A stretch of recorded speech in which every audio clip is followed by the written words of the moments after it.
ನಮಸ್ತೆ ವಿದ್ಯಾರ್ಥಿಗಳೇ, ಎಲ್ಲರಿಗೂ ಕೂಡ ಕನ್ನಡ ತರಗತಿಗೆ ಸ್ವಾಗತ. ನೋಡಿ ಮಕ್ಕಳ, ನಾವು ಹಿಂದಿನ ತರಗತಿಯಲ್ಲಿ ಪಂಜರಶಾಲೆ ಎಂಬ ಅಧ್ಯಾಯದಲ್ಲಿ ರಾಜಾಜ್ಞೆಯಂತೆ ಪಂಜರದೊಳಗಿಟ್ಟು ನಯ ವಿನಯವನ್ನು ಗಿಳಿಮರಿಗೆ ಕಲಿಸಿ ಎಂಬ ಆದೇಶವನ್ನು ಹೊರಡಿಸಿದ. ಅದೇ ರೀತಿಯಾಗಿ ರಾಜನ ಉದ್ಯಾನವನದಲ್ಲಿ ಏನು ಮಾಡ್ತಿತ್ತು ಅಂದರೆ ಗಿಳಿಮರಿಯು ಮಧುಫಲವನ್ನು ಸವಿತಾ ಇತ್ತು. ಎಲ್ಲ ಗಿಳಿಮರಿಗಳು ಕೂಡ ಕರೆದು ಬನ್ನಿ, ಇದು ರುಚಿಯಾದ ಹಣ್ಣು, ಬನ್ನಿ ಅಂತ ಕರಿತಾ ಇರುತ್ತೆ. ಅಲ್ಲಿಗೆ ಬಂದಂತಹ ಇಬ್ಬರು ರಕ್ಷಕರು ಇದನ್ನು ಹೊಡೆಯಿರಿ, ಬಡಿಯಿರಿ, ಕರೆದುಕೊಂಡು ಹೋಗೋಣ ಅಂತ ಆರ್ಡರ್ ಮಾಡ್ತಾರೆ. ಆದರೆ ಅದಕ್ಕೆ ಯಾವುದೇ ರೀತಿಯಾದಂತಹ ಅರಿವೇ ಇಲ್ಲದಂಗೆ, ಆ ಮಾತನ್ನು ಕೇಳಿಸ್ಕೊಳ್ಳದ ಹಾಗೆ ಅದನ್ನು ತಿನ್ನುವ ಮಗ್ನದಲ್ಲಿಯೇ, ಹಣ್ಣನ್ನು ತಿನ್ನುವ ಮಗ್ನದಲ್ಲಿಯೇ ಗಿಳಿಮರಿಯೂ ಇರುತ್ತದೆ. ಆಗ ಗಿಳಿಮರಿಯನ್ನು ರಕ್ಷಕರು ರಾಜನ ಹತ್ತಿರ ಕರೆದುಕೊಂಡು ಬರುತ್ತಾರೆ. ಆಗ ವಂದಿಗಳು ಏನಂತಾರೆ ಅಂದರೆ, ವಂದಿಗಳು ಅಂದರೆ ರಾಜನ ಭಟರು, ರಾಜನ ಹೊಗಳಿಕೆಯ ಬಗ್ಗೆ ಹೇಳುವಂಥವ್ರು. ಸಾವಧಾನ ಸಾವಧಾನ, ಮಹಾಕರುಣಾಳು, ಖಗಮೃಗ ಕೃಪಾಳು, ಗಿಡಮರ ದಯಾಳು, ವಿದ್ಯಾವಂತ ಪ್ರಜ್ಞಾವಧಾನಿ, ಕಣಕಣಕ್ಕೂ ವಿದ್ಯಾದಾನಿ, ವಾಚಾಳಪುರವರ ವರಾಧೀಶ್ವರ, ರಾಜಾಧಿರಾಜ, ರಾಜ ಮಾರ್ತಾಂಡರು ದಯಮಾಡಿಸುತ್ತಿದ್ದಾರೆ. ಬೋಪರಾಕ್ ಗಿಳಿಮರಿ ಬಿಡಿಸಿಕೊಳ್ಳಲು ಒದ್ದಾಡುತ್ತಿದೆ, ಟೇಮ್ ಟೇಮ್ ಎಂದು ಕಿರುಚುತ್ತಿದೆ. ಅಷ್ಟರಲ್ಲಿ ರಾಜ, ಮಂತ್ರಿ, ರಾಜನ ಅಳಿಯ ಪ್ರವೇಶಿಸುವರು. ವಂದಿಗಳು ಅಂದರೆ ಹೊಗಳು ಭಟ್ಟರು, ರಾಜನ ಬಗ್ಗೆ ಹೊಗಳಿಕೆಯನ್ನು ವ್ಯಕ್ತಪಡಿಸುವಂಥವ್ರು. ರಾಜನ ಸಭೆಗೆ ಗಿಳಿಮರಿಯನ್ನು ರಕ್ಷಕರು ತಗೊಂಬರ್ತಾರೆ. ಆ ಸಭೆಯಲ್ಲಿ ರಾಜ ಬರುವಾಗ ಸಾವಧಾನ ಸಾವಧಾನ, ಎಲ್ಲರೂ ಕೂಡ ಸೈಲೆಂಟಾಗಿ ಕೂತ್ಕೊಳ್ಳಿ. ಮಹಾಕರುಣಾಳು, ಈ ರಾಜನ ಬಗ್ಗೆ ಹೇಳ್ತಾ ಇದ್ದಾರೆ. ಏನಂತ? ಮಹಾಕರುಣಾಳು, ಎಲ್ಲರಿಗೂ ಕೂಡ ಸಹಾಯವನ್ನು ಮಾಡುವಂಥವನು. ಖಗಮೃಗ, ಖಗ ಅಂದರೆ ಪಕ್ಷಿ, ಮೃಗ ಅಂದರೆ ಪ್ರಾಣಿ ಪಕ್ಷಿಗಳ ಕೃಪಾಳು, ಅವನ್ನ ಸಲಹುವವನು. ಗಿಡಮರ ದಯಾಳು, ಗಿಡ ಮತ್ತು ಮರಗಳನ್ನು ಪೋಷಿಸುವವನು. ವಿದ್ಯಾವಂತ, ಪ್ರಜ್ಞಾವಧಾನಿ, ರಾಜನ ಗುಣಗಳ ಬಗ್ಗೆ, ಹಿನ್ನೆಲೆಯ ಬಗ್ಗೆ ಹೊಗಳುತ್ತಾ ಇದ್ದಾರೆ. ಕಣಕಣಕ್ಕೂ, ಪ್ರತಿ ಕ್ಷಣಕ್ಕೂ ವಿದ್ಯಾದಾನಿ. ವಾಚಾಳಪುರ ವರಾಧೀಶ್ವರ, ವಾಚಾಳಪುರದ ಅಧೀಶ್ವರ, ಅಧಿಪತಿ. ರಾಜಾಧಿರಾಜ, ರಾಜನಿಗೆ ರಾಜ, ರಾಜಮಾರ್ತಾಂಡರು ದಯಮಾಡಿಸುತ್ತಿದ್ದಾರೆ, ಬರುತ್ತಿದ್ದಾರೆ. ಭೋಪರಾಕ್ ಅಂತ ಹೇಳ್ತಾರೆ. ಗಿಳಿಮರಿ ಬಿಡಿಸಿಕೊಳ್ಳಲು ಒದ್ದಾಡುತ್ತಿದೆ. ಅದನ್ನು ಯಾರು? ರಕ್ಷಕರು, ಇಬ್ಬರು ರಕ್ಷಕರು ಕೂಡ ಏನು ಮಾಡ್ತಾರೆ? ಅದನ್ನು ಹಿಡ್ಕೊಂಡ್ಬರ್ತಾರೆ. ಆ ಗಿಳಿಮರಿ ತನ್ನನ್ನು ಬಿಡಿಸ್ಕೊಳ್ಳಲು ಅದು ಒದ್ದಾಡ್ತಾ ಇದೆ. ಟೇಮ್ ಟೇಮ್ ಎಂದು ಕಿರುಚುತ್ತಿದೆ. ಅದು ಭಾಷೆ ಯಾವುದೇಳಿ? ಪಕ್ಷಿಗಳೆಲ್ಲ ಕೀ ಅಂತವಲ್ಲ, ಅದೇ ರೀತಿ ಇದು ಟೇಮ್ ಟೇಮ್ ಅಂತ ಕಿರಿಸ್ತಾ ಇದೆ, ಬಿಡ್ರಿ ನನ್ನನ್ನು ಅಂತ. ಅಷ್ಟರಲ್ಲಿ ರಾಜ, ಮಂತ್ರಿ, ರಾಜನ ಅಳಿಯ ಪ್ರವೇಶಿಸುವರು. ಅಲ್ಲಿಗೆ ಬರ್ತಾರೆ. ಗಿಳಿಮರಿ ಟೇಮ್ ಟೇಮ್. ರಾಜ ಆಶ್ಚರ್ಯದಿಂದ ಇದೇನು ಒದರುತ್ತಿದೆ? ರಾಜ ಹೇಳಿರ್ತಾನೆ, ಗಿಳಿಮರಿ ಕರ್ಕೊಂಬನ್ರಿ ಅಂತ. ಗಿಳಿವಿಂಡುಗಳಲ್ಲಿ ಗಿಳಿಯನ್ನು ಕರ್ಕೊಂಬನ್ರಿ ಅಂತ ಹೇಳಿರ್ತಾನಲ್ಲ, ಇದೇನು ಹೇಳ್ತಾ ಇದೆ ಅವನಿಗೆ ಅರ್ಥ ಆಗ್ತಾ ಇಲ್ಲ. ಗಿಳಿಮರಿ ಟೇಮ್ ಟೇಮ್ ಮತ್ತೆ ಅದು ತನ್ನ ಭಾಷೆಯನ್ನು ಹೇಳ್ತು. ರಾಜ, ಯಾವ ಭಾಷೆ ಮಾತಾಡ್ತಾ ಇದೆ? ಪ್ರಾಕೃತ ಭಾಷೆ, ಪಿಶಾಚ ಭಾಷೆ, ಇದು ಯಾವ ಭಾಷೆಯನ್ನು ಮಾತಾಡ್ತಾ ಇದೆ ಗಿಳಿಮರಿ? ಟೇಮ್. ರಾಜ ರೇಗಿ ಮಂತ್ರಿಯ ಕಡೆ, ಏನಿದರ ಅರ್ಥ? ರಾಜನಿಗೆ ಸಹಾಯವನ್ನು ಮಾಡುವವರು ಮಂತ್ರಿಗಳು ತಾನೆ. ಏನಿದರ ಅರ್ಥ? ಇದರ ಭಾಷೆ ನನಗೆ ಅರ್ಥ ಆಗ್ತಾ ಇಲ್ಲ ಅಂತ ಹೇಳ್ತಾ ಇದೆ. ವಂದಿಗಳು, ಹೊಗಳು ಭಟ್ಟರು, ಟೇಮ್. ಮಂತ್ರಿ ಸನ್ನೆ ಮಾಡಲು ಗಪ್ಪನೆ ಬಾಯಿ ಮುಚ್ಚುವರು. ಮಂತ್ರಿ, ರಾಜಾಧಿರಾಜ, ಇದೊಂದು ಗಿಳಿಮರಿ, ಕಾಡು ಜಾತಿ, ಅನಾಗರಿಕ, ವಸಂತ ಕಾಲಕ್ಕೆ ಮರ ಹತ್ತಿ ರಾಜತೋಟಕ್ಕೆ ನುಗ್ಗಿ ಹಣ್ಣು ಹಂಪಲುಗಳನ್ನು ನಾಶಪಡಿಸಿದೆ. ಮತ್ತೆ ಮಂತ್ರಿ ಹೇಳ್ತಾನೆ, ರಾಜಾಧಿರಾಜ, ಇದೊಂದು ಗಿಳಿಮರಿ, ಕಾಡು ಜಾತಿ, ಇದು ಕಾಡಿಗೆ ಸೇರಿದಂಥದ್ದು. ಅನಾಗರಿಕ, ಇದಕ್ಕೆ ತಪ್ಪು ಮತ್ತು ಸುಳ್ಳು ತಪ್ಪು ಇದರ ಅರಿವೇ ಇಲ್ಲದಂಥದ್ದು, ಅನಾಗರಿಕ, ಶಿಕ್ಷಣವನ್ನು ಪಡೆದಿಲ್ಲ. ವಸಂತ ಕಾಲಕ್ಕೆ ಅಂದರೆ ಚಿಗುರಿನ ಕಾಲಕ್ಕೆ ಮರ ಹತ್ತಿ ರಾಜ ತೋಟಕ್ಕೆ ನುಗ್ಗಿ ಹಣ್ಣು ಹಂಪಲುಗಳನ್ನು ನಾಶಪಡಿಸಿದೆ. ನೋಡ್ರಿ, ರಾಜ ತೋಟಕ್ಕೆ ಅದ್ರ ಒಳಗೆ ಹೋಗಿ ಹಣ್ಣು ಹಂಪಲುಗಳನ್ನೆಲ್ಲ ತಿನ್ನೋದಕ್ಕೆ ಹೋಗಿರುತ್ತಲ್ಲ ರಾಜ ಗಿಳಿವಿಂಡು ಎಲ್ಲವನ್ನು ಕರ್ಕೊಂಡು ಅದು ನಾಶಪಡಿಸ್ತಾ ಇದೆ ರಾಜ. ಇದಕ್ಕೆ ಮಾತು ಬರುತ್ತದೆ. ಎಂಥ ರಾಜ ಇರಬೇಕು ನೋಡ್ರಿ. ಮಂತ್ರಿ, ಇಲ್ಲ. ರಾಜ, ಹಾಡು ಬರುತ್ತದೆಯೇ? ಮಂತ್ರಿ, ಇಲ್ಲ ಅಂತಾನೆ. ರಾಜ ಮತ್ತೆ ಕೇಳ್ತಾನೆ ಅದ್ರ ಬಗ್ಗೆ, ಓದು ಬರುತ್ತದೆಯೇ? ಮಂತ್ರಿ, ಇಲ್ಲ. ರಾಜ, ನೃತ್ಯ ಬರುತ್ತದೆಯೇ? ಹಾಗೆ ತರ್ಕಶಾಸ್ತ್ರ, ಪುರಾಣ, ವ್ಯಾಕರಣ ಬರುತ್ತದೆಯೇ? ಇದಕ್ಕೆ ಏನಾದರೂ ಶಾಸ್ತ್ರ ಪುರಾಣಗಳು ಬರುತ್ತಾ? ವ್ಯಾಕರಣ ಗೊತ್ತಿದೆಯಾ? ಓದು ಬರಹ ಗೊತ್ತಿದೆಯಾ? ಮಂತ್ರಿ, ಯಾವುದೂ ಬರೋದಿಲ್ಲ. ರಾಜ, ಮತ್ತೇನು ಬರುತ್ತದೆ? ಜೀವನವೆಲ್ಲ ಏನು ಮಾಡುತ್ತದೆ? ಗಿಳಿಮರಿ ಟೇಮ್ ಟೇಮ್ ಮತ್ತೆ ಅದು ಕೂಗ್ತಾ ಇದೆ. ಮಂತ್ರಿ, ಮಹಾಪ್ರಭು, ಈ ಗಿಳಿ ಅರಣ್ಯವಾಸಿ, ರಕ್ಷರ ಕುಕ್ಷಿ, ತೀರಾ ಅಸಂಸ್ಕೃತ, ಸಂಗೀತವಿಲ್ಲ, ನೃತ್ಯವಿಲ್ಲ, ಗದ್ಯ ಪದ್ಯದ ಭೇದ ಗೊತ್ತಿಲ್ಲ, 1-2ರ ಮಗ್ಗಿ ಕೂಡ ಬರೋದಿಲ್ಲ. ಇದಕ್ಕೆ ಬರೋದು ಒಂದೇ, ಗಿಡ ಮರ ಹತ್ತಿ ಕೊಂಬೆ ಮುರಿದು ಹಣ್ಣು ತಿನ್ನೋದು, ಉದುರಿಸೋದು. ಆಮೇಲೆ ಮತ್ತೆ ಗಿಳಿಮರಿ ಮಧ್ಯದಲ್ಲಿ ಟೇಮ್ ಟೇಮ್ ಅಂತಿದೆ. ಮಂತ್ರಿ, ಹಾಗನ್ನೋದು ನೋಡ್ರಿ, ಪ್ರಭುಗಳಿಗೆ ಮಂತ್ರಿ ಹೇಳ್ತಾ ಇದ್ದಾನೆ ರಾಜನಿಗೆ. ಅವನು ಕೇಳ್ತಾ ಇದ್ದಾನೆ, ರಾಜ ಏನಂತ, ಇದಕ್ಕೆ ಓದು ಬರುತ್ತಾ, ಬರಹ ಬರುತ್ತಾ, ಹಾಡು ಬರುತ್ತಾ, ನೃತ್ಯ ಬರುತ್ತಾ, ಡ್ಯಾನ್ಸ್ ಬರುತ್ತಾ, ಶಾಸ್ತ್ರ ಪುರಾಣಗಳ ಬಗ್ಗೆ, ವ್ಯಾಕರಣ ಬಗ್ಗೆ ಗೊತ್ತಿದೆಯಾ ಅಂತ ಇದಕ್ಕೆ ಹೇಳ್ತಾ ಇದ್ದಾನೆ ಉತ್ತರವಾಗಿ, ಇದು ಅರಣ್ಯವಾಸಿ. ಪ್ರಾಣಿಗಳೆಲ್ಲ ಎಲ್ಲಿ ವಾಸಿಸ್ತವೆ? ಅರಣ್ಯದಲ್ಲಿ ತಾನೆ. ನಿರಕ್ಷರ ಕುಕ್ಷಿ, ತೀರಾ ಅಸಂಸ್ಕೃತ. ನೋಡಿ, ಅವಕ್ಕೆ ಸಂಸ್ಕೃತ ಏನು ಕೂಡ ಬರೋದಿಲ್ಲ, ಸಂಗೀತವಿಲ್ಲ, ಹಾಡೋದಕ್ಕೂ ಬರಲ್ಲ, ನೃತ್ಯವಿಲ್ಲ, ಡ್ಯಾನ್ಸು ಕೂಡ ಬರೋದಿಲ್ಲ, ಗದ್ಯ ಪದ್ಯದ ಭೇದ ಗೊತ್ತಿಲ್ಲ, ಓದು ಬರಹದ ಬಗ್ಗೆ ಗೊತ್ತಿಲ್ಲ, 1-2ರ ಮಗ್ಗಿ ಕೂಡ ಬರೋದಿಲ್ಲ, ಸಂಖ್ಯೆಯೂ ಕೂಡ ಬರೋದಿಲ್ಲ.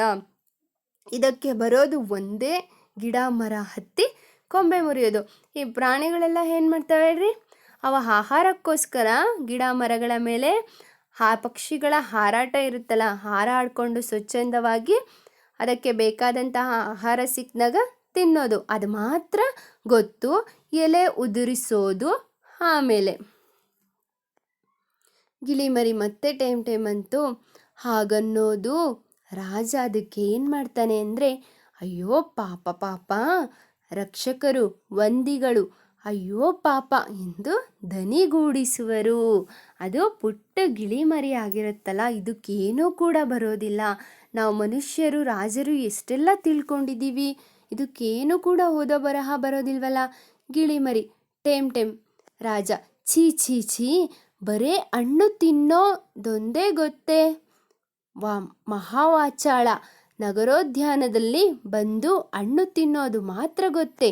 ವಂದಿಮಾಗಧರೆ.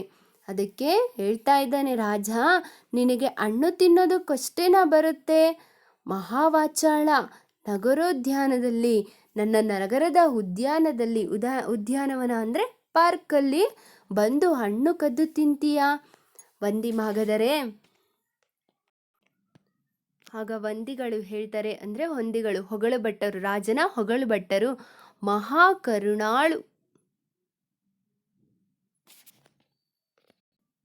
ಮಹಾಕರುಣಾಳು, ಖಗಮೃಗ ಕೃಪಾಳು, ಗಿಡಮರ ದಯಾಳು, ವಿದ್ಯಾವಸಂತ ವತಂಸ, ಪ್ರಜ್ಞಾವಧಾನಿ, ಕಣಕಣಕು ವಿದ್ಯಾದಾನಿ, ಮಹಾವಾಚಾಳಪುರದೀಶ. ಆಗಲೇ ರಾಜನನ್ನು ಹೊಗಳ್ತಾ ಇರ್ತೀರಲ್ಲ, ಅದೇ ರೀತಿಯಾಗಿ ಮತ್ತೆ ಹೊಗಳುತ್ತಾರೆ. ರಾಜ, ಈ ಸಭ್ಯ ಸುಶಿಕ್ಷಿತ ನಾಗರಿಕ ರಾಜ್ಯದಲ್ಲಿ ಅನಾಗರಿಕ ಪಕ್ಷಿ, ಅವರದ್ದು ತುಂಬ ಶಿಕ್ಷಣವಂಥದ್ದು, ಕಲೆ, ಸಂಸ್ಕೃತಿ, ಸಾಹಿತ್ಯ ಎಲ್ಲದರಲ್ಲೂ ಕೂಡ ಇವನ ರಾಜನ ಅಧೀನದಲ್ಲಿ, ರಾಜ್ಯನ ಸಾಮ್ರಾಜ್ಯದಲ್ಲಿ ಎಲ್ಲವೂ ಕೂಡ ಇರುತ್ತೆ. ಅಂದರೆ ಸುಶಿಕ್ಷಿತವಾಗಿರುತ್ತದೆ. ಶಿಕ್ಷಣದಿಂದ ತುಂಬಿರುತ್ತದೆ. ರಾಜ ತೋಟದಲ್ಲಿ ನಿರೀಕ್ಷಕರ ಕುಕ್ಷಿ ಅಂದರೆ ಗಿಳಿ, ಅಂದರೆ ನಿರೀಕ್ಷಕ ಕುಕ್ಷಿ ಇದೆ, ಮತ್ತೆ ಇದಕ್ಕೆ ನೀವೇ ಸಾಕ್ಷಿ. ಮಂತ್ರಿ, ಈ ಅಸಭ್ಯ ಪಕ್ಷಿಯನ್ನು ರಾಜಶಾಲೆಗೆ ಸೇರಿಸತಕ್ಕದ್ದು. ಯಾಕೆ ಅಂದರೆ ಅವನಿಗೆ ಅಸಭ್ಯ ಅನಿಸುತ್ತೆ ಅಂದರೆ ಅದು ಗೊತ್ತಿಲ್ಲದಲೇ ಸುಮ್ಮನೆ ಟೇಮ್ ಅಂತ ಕಿರಿಚ್ತಾ ಇರುತ್ತೆ. ಅವ್ರಿಗೆ ಗೊತ್ತಿಲ್ಲ ಅದು ಕಾಡುವಾಸಿ ಅಂದರೆ ಅರಣ್ಯದಲ್ಲೆಲ್ಲ ಸುತ್ತಾಡಿಕೊಂಡು ಸ್ವಚ್ಛಂದವಾಗಿ ಇರಬೇಕು ಅಂತ ಬಯಸ್ತಾ ಇರುತ್ತದೆ. ರಾಜ ಅದಕ್ಕೆ ಪಂಜರದಲ್ಲಿಟ್ಟು ಶಿಕ್ಷಣ ನೀಡುವಂತಹ ಕಾರ್ಯವನ್ನು ಮಾಡುವಂತಹ ಅದರಲ್ಲಿ ತೊಡಗಿದ್ದಾನೆ. ರಾಜ್ಯಾಧ್ಯಾಪಕರಿಂದ ಇದಕ್ಕೆ ಶಿಕ್ಷಣ ಕೊಡಿಸು. ರಾಜ್ಯದ ರಾಜಧಾನಿಯಲ್ಲಿ ಅಂದರೆ ಅರಸನ ಸಮ್ಮುಖದಲ್ಲಿ ಹಲವಾರು ಅಧ್ಯಾಪಕರಿರ್ತಾರಲ್ಲ, ಗುರುಗಳಿರ್ತಾರಲ್ಲ, ಇದಕ್ಕೆ ಶಿಕ್ಷಣ ಕೊಡಿಸು ಅಂತ ಮಂತ್ರಿಗಳಿಗೆ ರಾಜ ಹೇಳ್ತಾನೆ. ಈ ಅನಾಗರಿಕ ಶುಕ ಪಕ್ಷಿಯ ಅಧೀಮ ಪ್ರವೃತ್ತಿಗಳನ್ನು ಸುಧಾರಿಸಿ ಆಧುನಿಕ ಮಾಡತಕ್ಕದ್ದು. ಅಧ್ಯಾಪಕನ ಕೆಲಸ ಏನಾಗಿರುತ್ತದೆ? ಈ ಅನಾಗರಿಕ ಶುಕ ಪಕ್ಷಿ ಗಿಳಿಮರಿಯನ್ನು ಆದಿಮ ಪ್ರವೃತ್ತಿಗಳನ್ನು ಸುಧಾರಿಸಿ ಇವೆಲ್ಲ ಕಿರುಚೋದು, ಹರಿಸೋದು, ಹಾರಾಡೋದನ್ನೆಲ್ಲ ಕಡಿಮೆ ಮಾಡಿ ಆಧುನಿಕವಾಗಿ ಯಾರತ್ರ ಹೆಂಗೆ ನಡ್ಕೋಬೇಕು ಅನ್ನೋದನ್ನ ಕಲಿಸ್ರಿ ಅಂತ ರಾಜ ಆಜ್ಞೆಯನ್ನು ಮಾಡ್ತಾನೆ. ಮಂತ್ರಿ, ಅಪ್ಪಣೆ ಪ್ರಭು ಅರಸ ಅಂದರು, ರಾಜ ಅಂದರು ಒಂದೇ. ರಾಜ, ಇದು ಸಭ್ಯತೆ ಕಲಿಯಲಿ. ರಾಜ ಮತ್ತೆ ಹೇಳ್ತಾನೆ, ಇದು ಸಭ್ಯತೆ ಕಲಿಯಲಿ, ಕಾಡುತನ ಮರೆಯಲಿ. ಇದು ಅರಸನ ಸಮ್ಮುಖದಲ್ಲಿ ಬೆಳೆಸೋದಕ್ಕೆ ಹೊರಡ್ತಾ ಇದ್ದಾನೆ. ಕಾಡನ್ನೆಲ್ಲ ಮರಿಬೇಕು, ಶಾಸ್ತ್ರ ವ್ಯಾಕರಣ ಕಲಿತು ಸುಶಿಕ್ಷಿತವಾಗಲಿ. ಶಾಸ್ತ್ರ, ವೇದ, ಉಪನಿಷತ್ತು, ವ್ಯಾಕರಣ, ಓದು ಬರಹವನ್ನು ಕಲಿತು ಸುಶಿಕ್ಷಿತವಾಗಲಿ ಅಂತ ಹೇಳ್ತಾ ಇದ್ದಾನೆ. ತಾನೂ ಸುಸಂಸ್ಕೃತವಾಗಲಿ, ತಾನೂ ಸುಸಂಸ್ಕೃತನಾಗಿ ಕಾಡಿನ ಉಳಿದ ಶುಕ ಪಕ್ಷಿಗಳನ್ನು ಸಭ್ಯ ಮಾಡಲಿ. ರಾಜನ ಉದ್ದೇಶ ಏನಾಗಿರುತ್ತದೆ? ಅದು ಕೂಡ ಶಿಕ್ಷಣ ಪಡೆದು ಉಳಿದ ಎಲ್ಲ ಗಿಳಿಮರಿಗಳನ್ನು, ಗಿಳಿವಿಂಡುಗಳಿಗೆ ವಿದ್ಯೆಯನ್ನು ನೀಡಬೇಕು ಇದು ಹೋಗ್ಬಿಟ್ಟು ಅಂತ ಹೇಳ್ತಾ ಇದ್ದಾನೆ. ಮಂತ್ರಿ, ಅಪ್ಪಣೆ ಪ್ರಭು, ಸರಿ ಆಯಿತು ಅಂತಾನೆ. ಅದಕ್ಕೆ ಅಲ್ಲೇ ಇದ್ದಂತಹ ರಾಜನ ಅಳಿಯ ಇರ್ತಾನೆ ಪಕ್ಕದಲ್ಲೇ. ಮಹಾರಾಜ, ರಾಜಮಾವ, ನನ್ನದೊಂದು ನಮ್ರ ನಿವೇದನೆ ಅಂದರೆ ಕೋರಿಕೆ. ಇದನ್ನು ರಾಜಶಾಲೆಗೆ ಸೇರಿಸುವ ಮೊದಲು ಒಂದು ಮುಖ್ಯ ತಥ್ಯವನ್ನು ಕಂಡುಹಿಡಿಯಬೇಕು. ನೋಡ್ರಿ, ಇದನ್ನ ಮೊದಲು ರಾಜಶಾಲೆಗೆ ಸೇರಿಸ್ಬೇಕು ಅಂತ ಅಂದ್ಕೊಳ್ತಾರಲ್ಲ ರಾಜ ಮಂತ್ರಿ ಎಲ್ಲ, ಅದಕ್ಕೆ ಮೊದಲು ಒಂದು ತಥ್ಯವನ್ನು ಕಂಡುಹಿಡಿಬೇಕು. ಅಂದರೆ ಅದ್ರ ಬಗ್ಗೆ ತಿಳ್ಕೋಬೇಕು. ಯಾವ ರೀತಿಯಾಗಿ ಇದರ ಅಸಭ್ಯತೆಗೆ ಮತ್ತು ಅವಿದ್ಯತೆಗೆ ಮೂಲ ಕಾರಣವನ್ನು ಕಂಡುಹಿಡಿಯಬೇಕು. ಇದು ಯಾಕೆ ಈ ರೀತಿಯಾಗಿ ಅಸಭ್ಯ ವರ್ತನೆಯನ್ನು ತೋರಿಸ್ತಾ ಇದೆ? ಅವಿದ್ಯೆಗೆ ಅಂದರೆ ಯಾಕೆ ವಿದ್ಯೆ ಕಲ್ತಿಲ್ಲ ಅನ್ನೋದ್ರ ಬಗ್ಗೆ ಮೂಲ ಕಾರಣವನ್ನು ಹುಡುಕಬೇಕು. ಎಂಥ ಮಹಾ ಬುದ್ಧಿವಂತ ನೋಡ್ರಿ ಅಳಿಯ, ಅಂದರೆ ಅವನು ಬುದ್ಧಿವಂತ ಇಲ್ಲ, ಅದಕ್ಕೆ ಈ ರೀತಿಯಾಗಿ ಮಾತಾಡ್ತಾ ಇದ್ದಾನೆ. ಈ ಗಿಳಿಮರಿಯ ತಿನ್ನೋದೇನು, ಕುಡಿಯೋದೇನು, ಇದರ ಆವರಣ ಎಂಥದ್ದು, ಇದು ಇರುವಂತಹ ವಿಶಾಲವಾದ ಮೈದಾನ ಎಂಥದ್ದು, ಇದು ಇರೋದೆಲ್ಲಿ, ಹಾರೋದೆಲ್ಲಿ, ಇದರ ರೆಕ್ಕೆ ಪುಕ್ಕ ಕೊಕ್ಕುಗಳ ಉದ್ದಗಲವೆಷ್ಟು, ಭಾರವೆಷ್ಟು, ಈ ಅಂಶಗಳ ಬಗ್ಗೆ ದೀರ್ಘ ಸಂಶೋಧನೆ ನಡೆಯಬೇಕು. ನೋಡ್ರಿ, ಈ ರೀತಿಯಾಗಿ ಅಳಿಯ ಯಾರಿಗೆ ಹೇಳ್ತಾನೆ? ರಾಜನಿಗೆ ಗಿಳಿಮರಿಯ ಬಗ್ಗೆ ಹೇಳ್ತಾನೆ. ಮಂತ್ರಿ, ಪ್ರಭು, ಯುವರಾಜ ಅಳಿಯ ದೇವರು ಮಹಾಪ್ರತಿಭಾಶಾಲಿಗಳೇ. ಅದಕ್ಕೆ ಅಲ್ಲೇ ಇದ್ದಂತಹ ಇವನು ಅಳಿಯ ಬುದ್ಧಿವಂತ ಅಲ್ಲ ಅಂತ ಗೊತ್ತಿದ್ದು ಅವನ ಬಗ್ಗೆ ಈಗ ಬೈಯೋಂಗಿಲ್ವಲ್ಲ, ಅದಕ್ಕೆ ಇಂಡೈರೆಕ್ಟಾಗಿ ಏನು ಹೇಳ್ತಾ ಇದ್ದಾನೆ ರಾಜ ಮಂತ್ರಿಗೆ? ಯುವರಾಜ ಅಳಿಯ ದೇವರು ಮಹಾಪ್ರತಿಭಾಶಾಲಿಗಳು, ದೇಶ ಕೋಶ ಸುತ್ತಿ ಬಂದವರು, ಅಂದರೆ ಓದು ಬರಹ ದೇಶ ವಿದೇಶಗಳನ್ನೆಲ್ಲ ಸುತ್ಕೊಂಡು ಬಂದಿದ್ದಾರೆ. ಅವರಿಗೆಲ್ಲ ವಿಷಯಗಳ ಬಗ್ಗೆ ತಿಳುವಳಿಕೆ ಇದೆ. ವಿದೇಶಗಳಿಂದ ಪದವಿಗಳನ್ನು ಹೊತ್ತು ತಂದವರು. ಕಾಂಬೋಜ ದೇಶದಲ್ಲಿ ಪ್ರಾಣಿಶಾಸ್ತ್ರ, ಪಕ್ಷಿಶಾಸ್ತ್ರ ಪಾರಂಗತರು. ಇವರು ಪ್ರಾಣಿಗಳ ಬಗ್ಗೆ, ಪಕ್ಷಿಗಳ ಬಗ್ಗೆ ಅಧ್ಯಯನವನ್ನು ಮಾಡಿದಂಥವರು. ದನಿ ತಗ್ಗಿಸಿ ಅಂದರೆ ರಾಜ ಸ್ವಲ್ಪ ನಿಧಾನವಾಗಿ, ಸದ್ಯ ನಿರುದ್ಯೋಗಿಗಳು, ಇಷ್ಟೆಲ್ಲ ಪದವಿ ಪಡ್ಕೊಂಬಂದಿದ್ರು ಕೂಡ ಈಗ ಉದ್ಯೋಗದಲ್ಲಿ ಇಲ್ಲ. ಅದಕ್ಕೆ ಒಂದು ವಿನಂತಿ, ಹಳೆಯ ರಾಜರಿಗೆ ಶುಕ ಶಿಕ್ಷಣದ ಭಾರವನ್ನು ವಹಿಸಿ ಬಿಡಬಹುದು. ಅವರು ಈಗ ಫ್ರೀ ಇದ್ದಾರಲ್ಲ, ಅದಕ್ಕೆ ಈ ಶುಕ ಶಿಕ್ಷಣದ ಬಗ್ಗೆ ಅಂದರೆ ಶುಕ ಅಂದರೆ ಗಿಳಿಯ ಶಿಕ್ಷಣದ ಬಗ್ಗೆ ಅದರ ಜವಾಬ್ದಾರಿಯನ್ನು ನಾವು ಹಳೆಯ ದೇವರಿಗೆ ಕೊಟ್ಟು ಬಿಡೋಣ ಅಂತ ರಾಜ ಮಂತ್ರಿಗೆ ಹೇಳ್ತಾನೆ. ರಾಜ, ವಿನಂತಿಯನ್ನು ಸ್ವೀಕರಿಸುತ್ತಿದ್ದೇವೆ. ಹಳೆಯ ರಾಜ, ಇಂದಿನಿಂದ ನೀನು ಶುಕ ಶಿಕ್ಷಣದ ಮಂತ್ರಿ. ರಾಜ ಅವನಿಗೆ ಹೇಳ್ತಾನೆ, ನನ್ನ ವಿನಂತಿಯನ್ನು, ನನ್ನ ಕೋರಿಕೆಯನ್ನು ನೆರವೇರಿಸ್ಕೊಡ್ತೀಯಾ? ನೀನು ಇಂದಿನಿಂದ ಶುಕ ಶಿಕ್ಷಣದ ಮಂತ್ರಿ ಅಂತ ಹೇಳ್ತಾನೆ. ಹಳಿಯ, ಮಹಾರಾಜ, ರಾಜಮಾವ, ಇನ್ನೊಂದು ವಸಂತ ಬರುವುದರೊಳಗಾಗಿ ಈ ಕಾಡುಗಿಳಿ ತನ್ನ ವನ್ಯ ವ್ಯವಹಾರಗಳನ್ನು ಮರೆತಿರಬೇಕು. ಸಭ್ಯ, ಸುಶಿಕ್ಷಿತ, ಸುಸಂಸ್ಕೃತವಾಗಿರಬೇಕು. ಇದಕ್ಕಾಗಿ ತಮ್ಮ ವಿಶ್ವವಿದ್ಯಾಲಯದಲ್ಲಿ ಒಂದು ಶುಕ ಅಧ್ಯಯನ ಸಂಸ್ಥೆಯನ್ನು ಸ್ಥಾಪಿಸಬೇಕು. ನೋಡಿ ಏನು ಹೇಳ್ತಾನೆ ಅಂದರೆ, ಹಳಿಯ ಸರಿ ಆಯಿತು ಅಂತ ಒಪ್ಕೊಂಡು ಇನ್ನು ಒಂದು ವಸಂತದಲ್ಲಿ, ಇನ್ನೊಂದು ವರ್ಷದಲ್ಲಿ ಇದು ಸುಸಂಸ್ಕೃತವಾದಂತಹ ಗಿಳಿಯನ್ನಾಗಿ ಮಾಡುತ್ತೇನೆ. ಅದೇ ರೀತಿಯಾಗಿ ನಮ್ಮ ವಿಶ್ವವಿದ್ಯಾಲಯದಲ್ಲಿ, ನಮ್ಮ ಶಿಕ್ಷಣ ಕೇಂದ್ರದಲ್ಲಿ ಒಂದು ಶುಕ ಅಧ್ಯಯನ ಕೇಂದ್ರ ಸ್ಥಾಪನೆ ಮಾಡ್ತಿದ್ವಿ. ರಾಜ, ನಿನ್ನ ಕಾರ್ಯದಲ್ಲಿ ಜಯವಾಗಲಿ. ಮಂತ್ರಿ, ಡಂಗೂರ ಹೊಡೆಯಿಸು. ಆಗೆಲ್ಲ ಏನು ಮಾಡ್ತಾರೆ, ಡಂಗೂರ ಸಾರ್ತಾರೆ. ಅಂದರೆ ಅದರ ಬಗ್ಗೆ, ಶಿಕ್ಷಣವನ್ನು ನೀಡುತ್ತಿರುವಂತಹದ್ದ ಬಗ್ಗೆ ಊರಿನಲ್ಲೆಲ್ಲ ಪ್ರಚಾರವನ್ನು ಮಾಡ್ತಾರೆ. ರಾಜ್ಯದ ಮೂಲೆ ಮೂಲೆಯು ಪ್ರತಿಯೊಬ್ಬ ಪ್ರಜೆಗೂ ಗೊತ್ತಾಗಲಿ. ನೋಡ್ರಿ, ರಾಜ್ಯದಲ್ಲಿ ಎಲ್ಲ ಜನರಿಗೂ ಕೂಡ ರಾಜ ಗಿಳಿಮರಿಗೆ ಶಿಕ್ಷಣವನ್ನು ನೀಡುತ್ತಿದೆ ಅಂತ ಗೊತ್ತಾಗಲಿ. ಅಲ್ಪವಾದ ಒಂದು ಪಕ್ಷಿಯ ಶಿಕ್ಷಣದಲ್ಲೂ ರಾಜರ ಆಸಕ್ತಿ ಎಷ್ಟಿದೆ ಎನ್ನುವುದು ನಮ್ಮ ಪುತ್ರಿಯೂ ಸಂತುಷ್ಟಳಾಗಲಿ.